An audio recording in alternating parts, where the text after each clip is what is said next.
Good afternoon. I'm Gabriel Karsten Abigail Ahmedgo.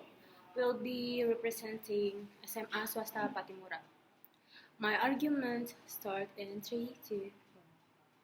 This House, as the opposition side for the motion that are given, believes that people don't really have to move to the rural area to survive, especially if they were just moved for the incentives.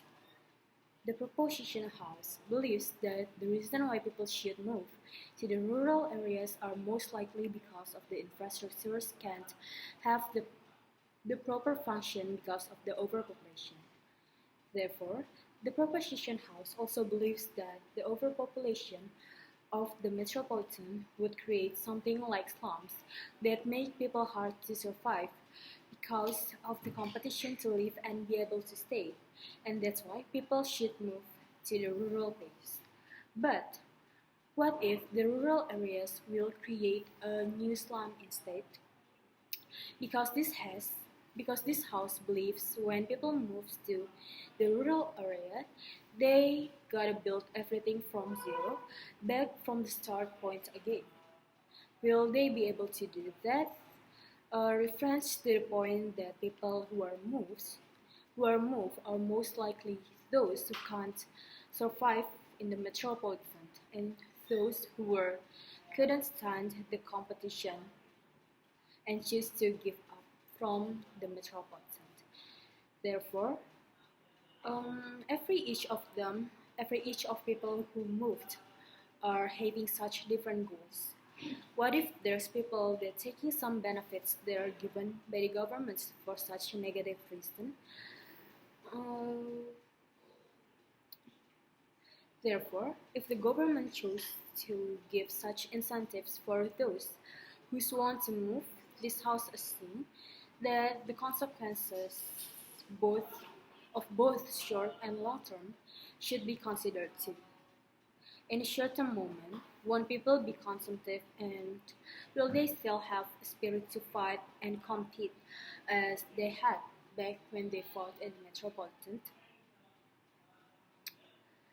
And if there's people who might actually wanted to move because they want to start a new thing, a thing that they believe would increase their value by starting some enterprises.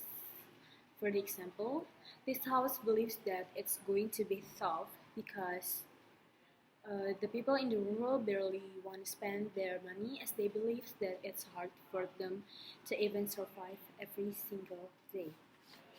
Moreover, will the incentives be provided for a long-term period? If so, would that gonna make people survive as they won't go out of the comfort zone? While the first reason they should move to the rural are because they gotta go out of the comfort zone.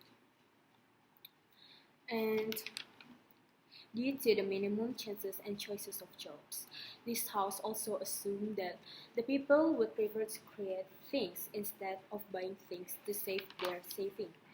So, how could we get such good customers for market targeting if all of them who moves to the rural areas are having the same condition? For the example, if there's a famous worldwide coffee shop brand such as Starbucks and everything that's familiar to moved to such a small city or village, will they get a profit? Will they get a profit? Will it be worth it to start a business in a such small city or small area?